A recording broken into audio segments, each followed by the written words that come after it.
Dans l'exécution de sa mission, le programme RBT WAP-CHIC-WAP accompagne le Bénin, le Burkina Faso et le Niger pour la gestion durable du complexe W. Agli Pandiaré. Outre la reconnaissance internationale et le financement durable, d'autres impacts sont perceptibles après ces 30 premiers mois de mise en œuvre.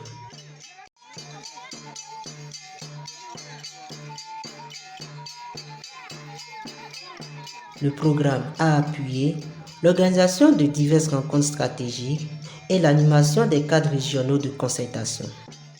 Comme attendu, 4 sessions du comité de suivi ont été organisées à Nati-Tengu, à Parakou, à Ouagadougou et par visioconférence à cause de la pandémie du Covid-19. 2 sessions du cadre de concertation transfrontalière regroupant les administrations de tutelle, les unités de gestion des parcs nationaux, les communes riveraines, les structures organisées des communautés riveraines, les ONG partenaires ont en outre été tenus. Ces échanges renforcent le creuset régional et consolident la gestion transfrontalière et participative du complexe.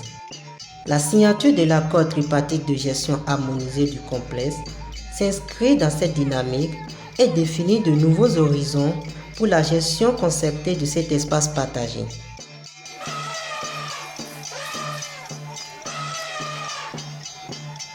Par ailleurs, plusieurs conventions locales de gestion sont en cours de signature entre les communautés riveraines et les collectivités locales dans le but d'améliorer la contribution des riverains à la sauvegarde du complexe.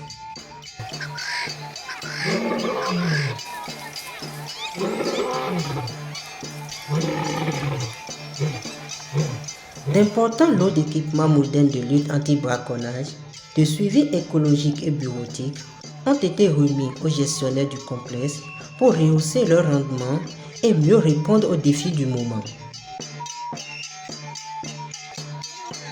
Le personnel de surveillance a été étoffé avec des agents mieux formés et pouvant utiliser des équipements modernes. Il est désormais non avenu de concevoir la lutte anti-braconnage dans le complexe avec des agents disposant des capacités moindres. Les cheptels du complexe sont stables dans l'ensemble malgré les défis sécuritaires qui perturbent la mise en œuvre des activités de conservation dans certaines aires du complexe. Les dénombrements de la faune sont planifiés aux échéances requises. Leur financement est intégré aux ressources de la FSOA et cofinancé par le programme.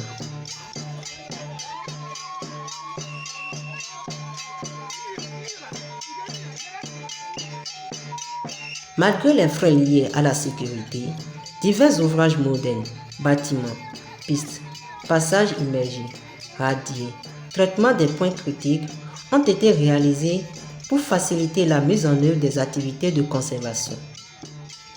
L'application de divers outils d'évaluation de l'efficacité de gestion, IMET et EOH notamment, a révélé que le complexe conserve son intégrité, mais des défis majeurs pour sa sauvegarde ont été aussi identifiés. Contrairement aux habitudes anciennes, presque toutes les infractions constatées dans le complexe sont réglées à travers l'action judiciaire et témoignent de l'amélioration de la transparence et du professionnalisme dans la gestion du complexe.